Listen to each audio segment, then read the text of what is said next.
So far in the discussion of multiple outputs, I have focused on the synergies of joint production of desirable outputs. But of course, in many settings, there can be also some undesirable outputs called bads. So I like this analog of between goods and services that are the desirable outputs. So then undesirable outputs, we can as an opposite of goods, we can refer to them as bads. And there are several examples of production processes that involve such kind of undesirable and perhaps also unintended side products. The classic example is, of course, pollution. So there can be air pollution, greenhouse gas emissions, water pollution, soil pollution, noise, and so on and so on. So this is, of course, extremely topical and relevant research area where, of course, DEA that can handle multiple outputs is also widely used.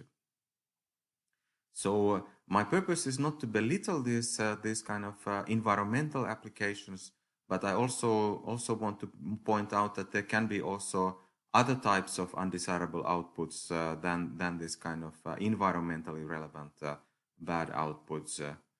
So one example, it actually relates to this example of electricity distribution firms that we have considered earlier in this course.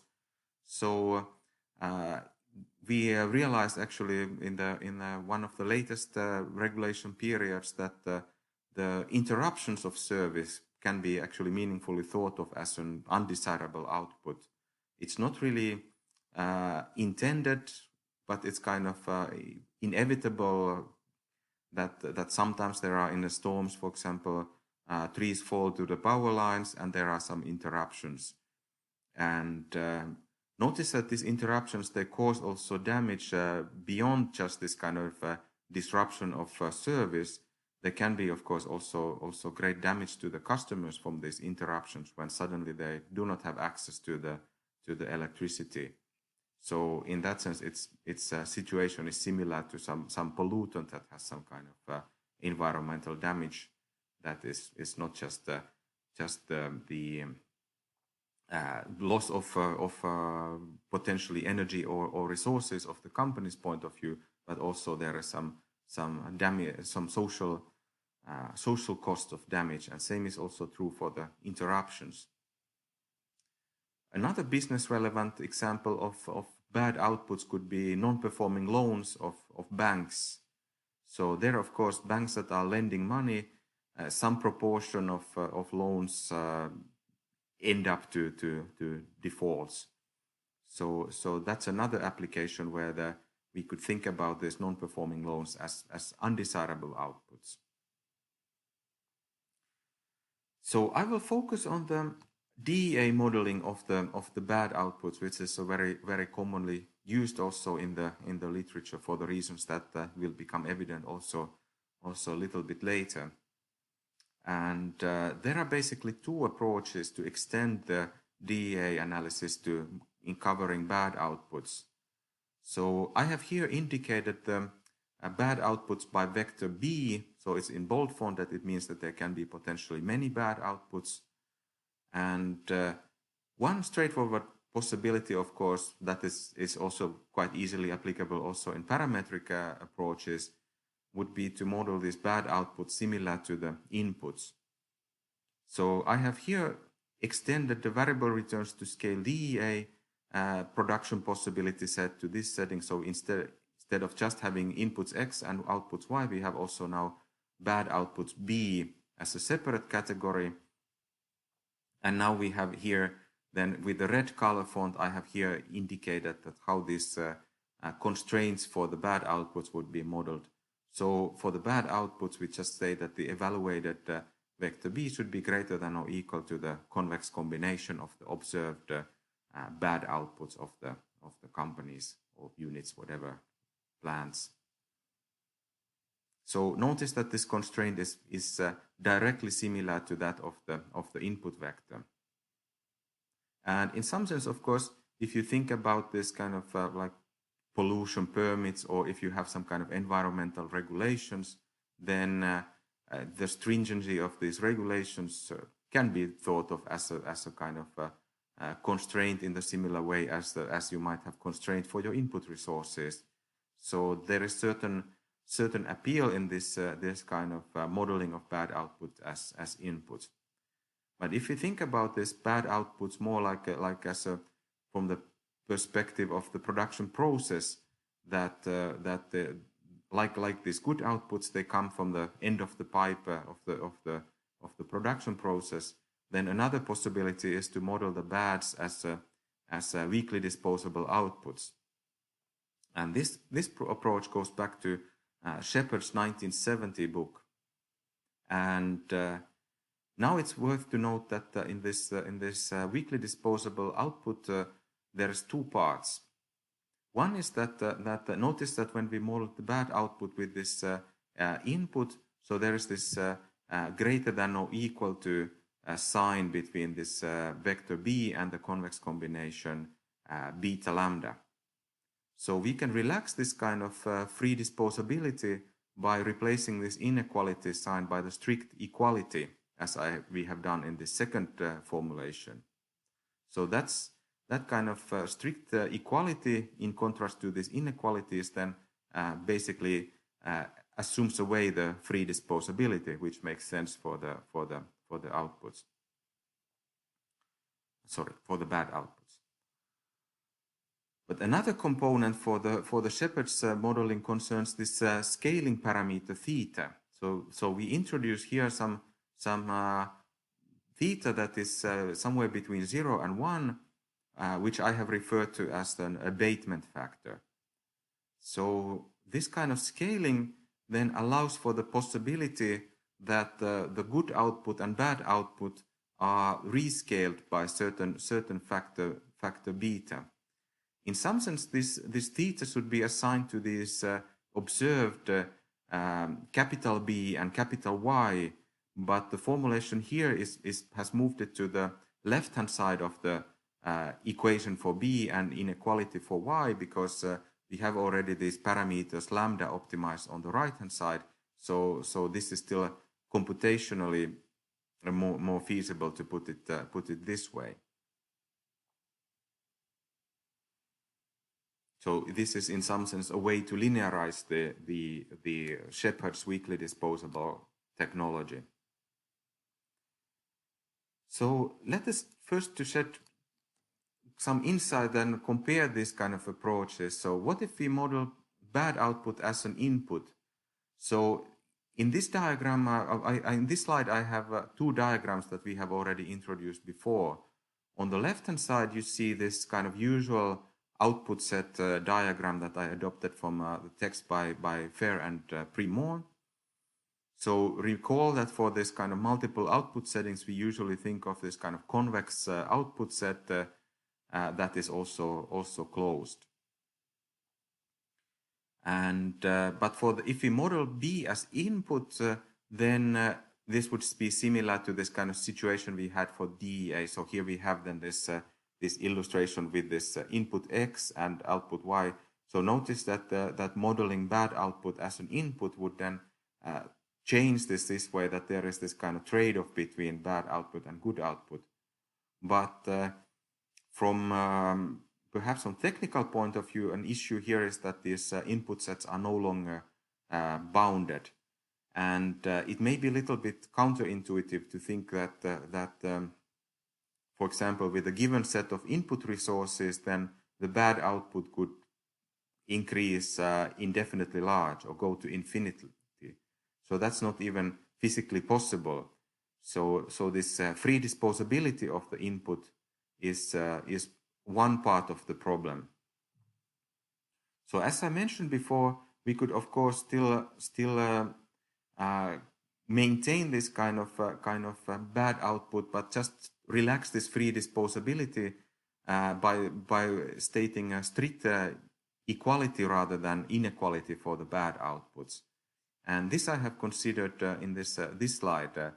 So here is an illustration of how the output set would look like in the case that we have just strict equality sign. So here we have the bad output on the horizontal axis, and the good desirable output on the vertical axis.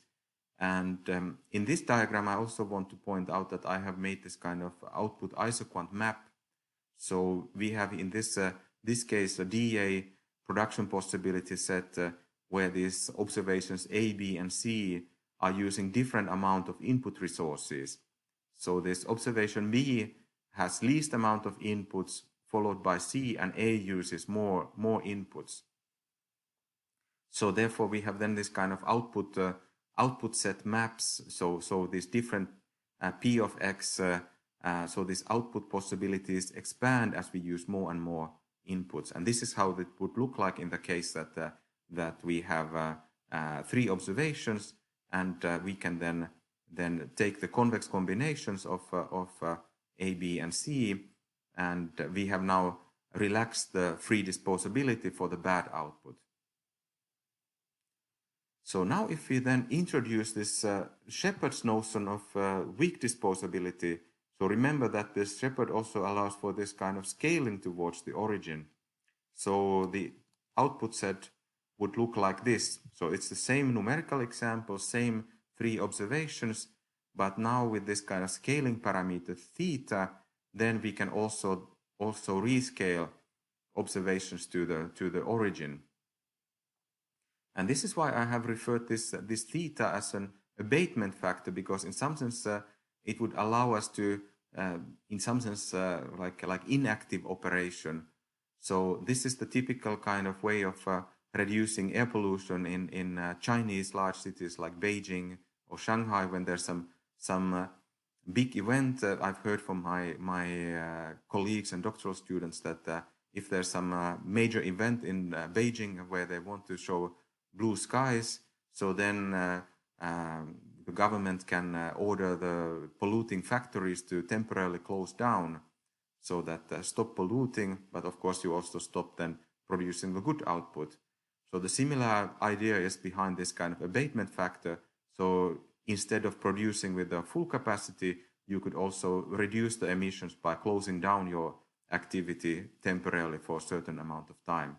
The current coronavirus crisis is another example that you can temporarily shut down, and then of course you lose your good output, but also your bad output decreases by the same proportion. So this illustration is from my article in American Journal of Agricultural Economics in 2005, where I noticed actually some problem in this Shepard's technology when I was preparing diagram like this. And perhaps this kind of source of this also insight came from the fact that I was using multiple different input levels, so having this kind of map of several output sets in the same figure. So notice that this scaling factor, of course, influences the trade-offs from the origin to these points B and C, whereas these other segments of the output set are not really changed by the scaling. But here I noticed that when this kind of fanning of these output frontiers occurs, I realized that this Shepard's technology assumes very peculiar ordering for these axioms. So notice that I can make a convex combination of these points B and C, and then I can abate by this scaling factor theta towards the origin. But I cannot reverse the order. So why can't I, for example, first abate by scaling down this vector Z, and then take convex combinations? So for some reason, this is not allowed in the Shepard's technology. And I found that was very peculiar, that why should these axioms be utilized in some specific order, which is not also communicated in any of these papers? Why not just allow axioms to be used in any order? So later, with my co-author Viktor Podinovsky, we also showed that actually this Shepard's technology actually violates the convexity assumption. So it's not consistent with the axiom of convex output sets. And this is also kind of very peculiar, because if you do not have the convexity assumption, then how can you use the convex combinations of the observed data points? So that really doesn't make any sense to me. So that seems to be like some kind of a modeling error. So in my 2005 paper, I also directly addressed this problem by noting that actually nothing really prevents in these axioms to introducing multiple abatement factors. So we could, of course, when we have this n observations, which is characterized in these data matrices X and capital B and capital Y. So we could actually introduce not just one abatement factor, but we could introduce a separate abatement factor for each observation in our data set. So in this first formulation, I have now a vector of n abatement factors indicated by this capital theta, and I have assigned them to this observed data. So this capital B and capital Y, those data matrices. So we can rescale each observation in our data set by the separate abatement factor. And of course, this results as a highly nonlinear formulation. So if we want to then operationalize it by using some distance functions, for example, then this would be a nonlinear problem. But I also showed in my 2005 paper that we can linearize it by specifying it a little bit differently.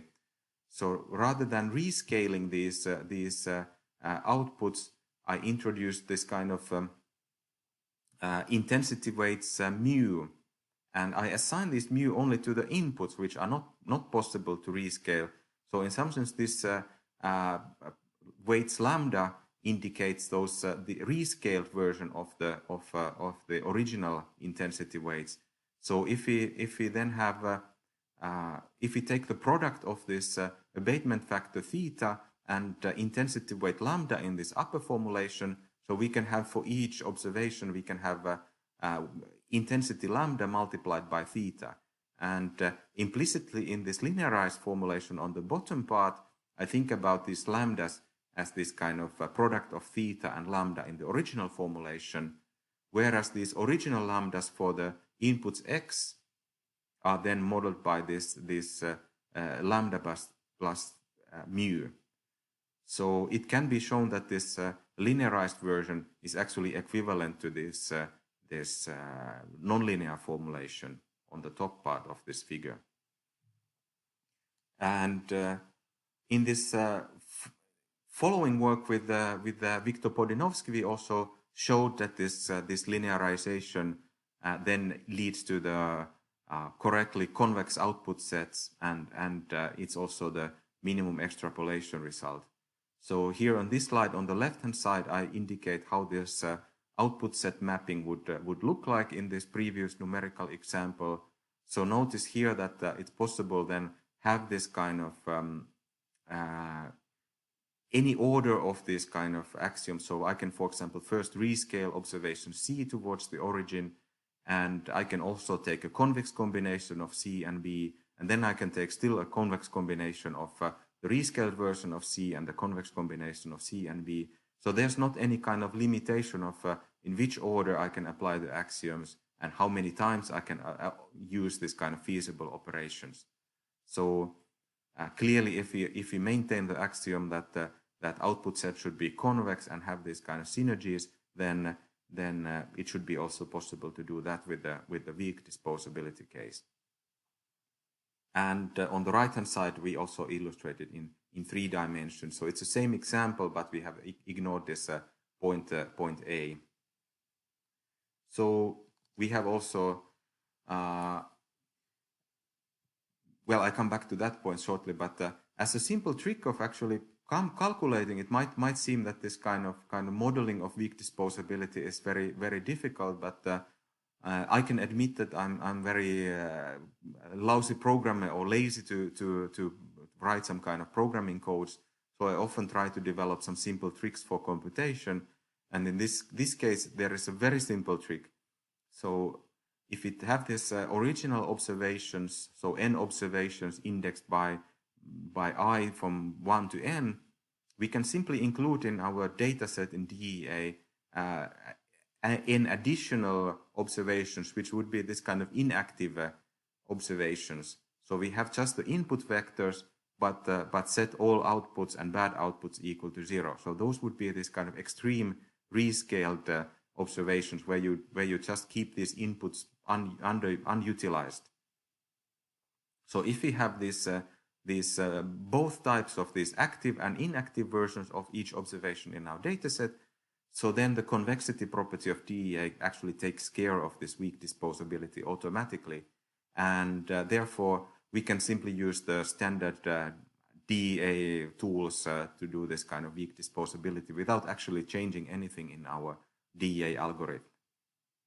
So that makes it very, very simple to do this weak disposability correctly, rather than make some kind of additional tool for calculating it. So in some sense, this is like as simple as it can get. So I mentioned this follow-up work with Viktor Podinovsky. We have actually also another paper with him. We also formally showed that this weakly disposable technology that I introduced in my 2005 paper is the correct minimum extrapolation technology. So it contains all observed activities, and it's the smallest set that satisfies these stated axioms. And we also show that this classic Shepard technology is actually just a subset of the correct technology, and in some sense, the correct technology is a convex hull of the Shepard's technology. So in some sense, Shepard's technology is a more complicated way of doing a subset of production possibilities. So I have effectively expanded this technology by introducing the correct formulation. So unfortunately, there has been still some confusion about this weak disposability. So I mentioned here this comment paper by Rolf Fair and Shona Groskov, who have done a very large number of papers, particularly also on this modeling of bad outputs. But in this paper, they are clearly wrong about these claims that, for example, that Shepard's technology is the smallest technology. It's something sad that I had already showed it in mathematically, and also with Viktor Podinovsky, that my formulation is the correct implementation of the axioms, and it's kind of disappointing that major authorities in the fields are still do not recognize this kind of achievement. So that's also kind of pity that, because there's not really some question about debate. It's just mathematical facts. And that's sort of disappointing in the DEA literature. So there is, of course, a lot of work in this modeling of bad outputs in the literature. So obviously, this weak disposability is not the only thing. There has been in recent years a lot of attention to so-called material balance modeling, but I do not cover that one in this lesson. I just take the opportunity to point out some recent developments in my research group. In this doctoral dissertation of Chun Shao, Chun was really interested in the modeling of shadow prices and marginal abatement cost of bad outputs, and this is also something that is a big area in DEA, but I was never really convinced of the DEA approach of doing that. So in this one ongoing paper, we then phrase the problem using the convex quantile regression techniques that we have also considered earlier in this course, and we point out that using just this extreme quantile, so which is the 100% frontier, that can lead to overestimation of the shadow prices and marginal abatement costs. So we developed several innovations in this working paper with Chun Shao, which is still under review process. But there's also a couple of follow-up papers, interestingly, that apply the same kind of idea, and which have been already published. So we have one application to empirically estimate the cost of Kyoto Protocol after 20 years after it was signed, and this came out recently in the World Development, And this was work with also another doctoral student, Sheng Dai, who is our teaching assistant in this course. And then we have also another collaborative paper with Dai and Shah, which is forthcoming in Energy Economics, where we look at the abatement cost in China, particularly in Chinese provinces, and we look at that how this kind of climate policy in China, and also this kind of 5-year plans for the output, and then how this abatement cost in China develop in the next few years. So here are some recent works which relate to this bad outputs, and particularly I believe this concept of marginal abatement cost and what is the shadow prices of this bad output is particularly interesting. And there it is also possible to utilize this kind of techniques like quantile regression that allow us to estimate this abatement cost locally near the observed data points, rather than projecting first to the frontier and then use this kind of frontier for shadow pricing. So if you're interested, then these couple of references indicated here could be useful. So as the next theme, I will then move on to the parametric modeling of distance functions in the stochastic frontier literature.